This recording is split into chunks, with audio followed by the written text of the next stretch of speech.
Forget the stone structures of the pharaohs. Forget the long, winding borders of empires. The greatest structure on Earth is not marked on any modern map. It is a secret wall, a barrier of solid iron and shimmering copper built into the mountains themselves. For thousands of years, this wall has stood firm, holding back the greatest chaos the world has ever known, the tribes of Yajuj and Majuj. If you want to uncover more lost secrets and untold history, subscribe to Historical Lessons. But who built this wall, and how did he achieve this impossible feat of engineering? This story takes us back to a time of giants and kings, to the life of a single wise ruler known as Dhul-Qarnayn, the one of the two ages. He was a traveler, a visionary, and a leader given immense power. He used that power not for his own glory, but to bring justice to the oppressed.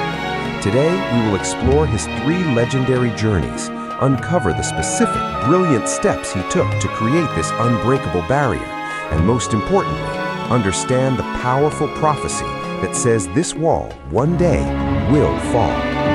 This is the untold history of Dhul-Qarnayn and the wall that still holds.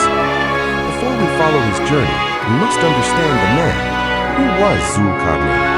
The name itself is a clue. It means the one of the 2 horns, or the master of the 2 ages.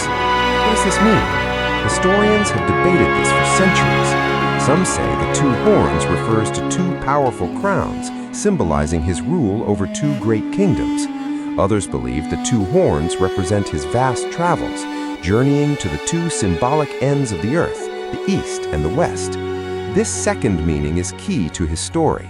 The Creator gave him the means to reach these 2 far points, meaning he gave him the resources, the knowledge, and the speed to travel across the entire known world to complete his mission. His mission was simple: justice for all people, wherever they may be. Dhul-Qarnayn began his travels by heading west. He went so far west that he reached a place that felt like the absolute end of the world. In the ancient view, this was the place where the sun seemed to set into a dark or murky sea. In that distant land, he found a community of people. The first great test of his leadership was here. The people in this land were corrupt and oppressive to one another. He was given the power to decide their fate. This is the first great lesson. Power must be used with justice. He decreed that those who continued to do wrong would be punished, but those who believed and did good deeds would be rewarded with goodness and ease. He did not seek to rule them, he sought to establish justice and faith. After establishing justice in the west, Dhul-Qarnayn turned his attention to the east, traveling as far as the sun rises. He reached a place where the sun rose directly upon a people who had no shelter, perhaps living in a vast, exposed plain. They were a simple people, lacking resources and protection. Dhul-Qarnayn looked at their condition and applied the same principle of justice. These people needed protection, not punishment. He ordered that they be taught, cared for, and given the means to build safe lives. He did not ask for anything in return. He saw a need and fulfilled it, using his God-given resources to help the vulnerable. Finally, Dhul-Qarnayn was led to his most crucial task. He traveled between 2 immense mountain ranges. These mountains were so high and so close that they created a narrow, deep pass. It was here, in this remote, forgotten valley, that he found a community living in terror. These people were different from the others. Their language was strange and difficult to understand, but their fear was universal. They were the victims of a recurring catastrophic evil that swept through the pass. They had a problem too big for them to solve, and only Dhul-Qarnayn had the means to save them. The people told Dhul-Qarnayn about the creatures or tribes that lived beyond that mountain pass, Yajuj and Majuj. The descriptions of them are terrifying. They were not human in the way we know it. They were numerous, so numerous that they covered the land like a swarm. They were known for their speed and ferocity. Every year, when the path was open, they would descend into the peaceful community's lands. They destroyed crops, drank the water sources, and caused pure havoc, leaving only destruction behind them before retreating back behind the mountains. The local people were helpless against this wave of chaos. The local community understood that Dhul-Qarnayn was a man of power and means. They approached him with a desperate plea.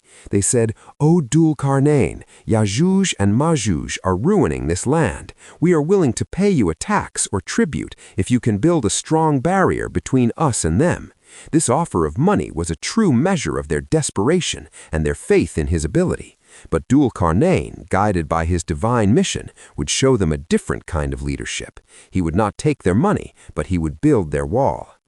Dhul-Qarnayn's response to the offer of money is one of the most important lessons in the story. He said, "The power and wealth my Creator has given me is better than what you offer, but I need your help.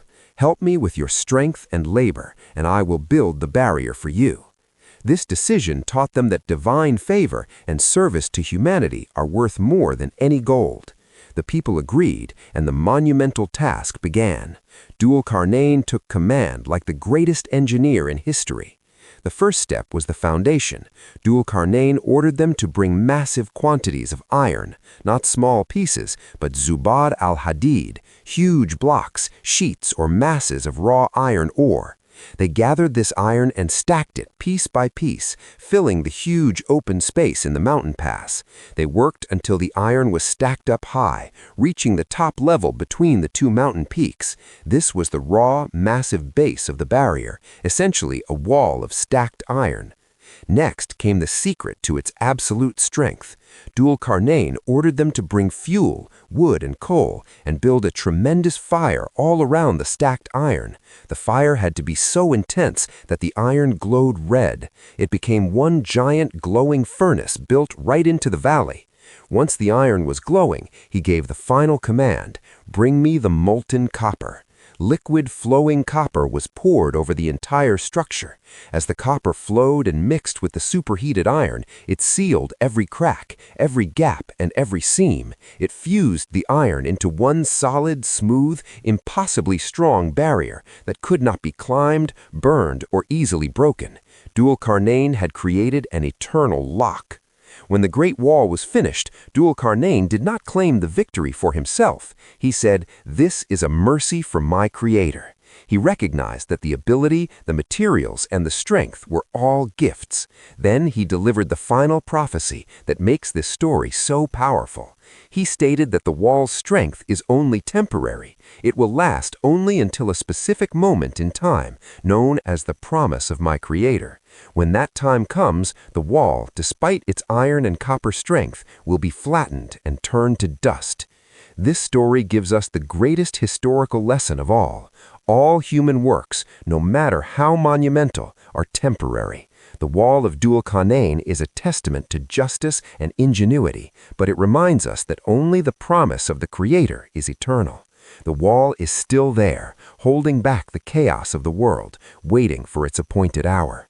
What do you believe is the greatest spiritual lesson from this story? Will mankind be ready when the wall finally falls? Let us know your thoughts and insights in the comments below.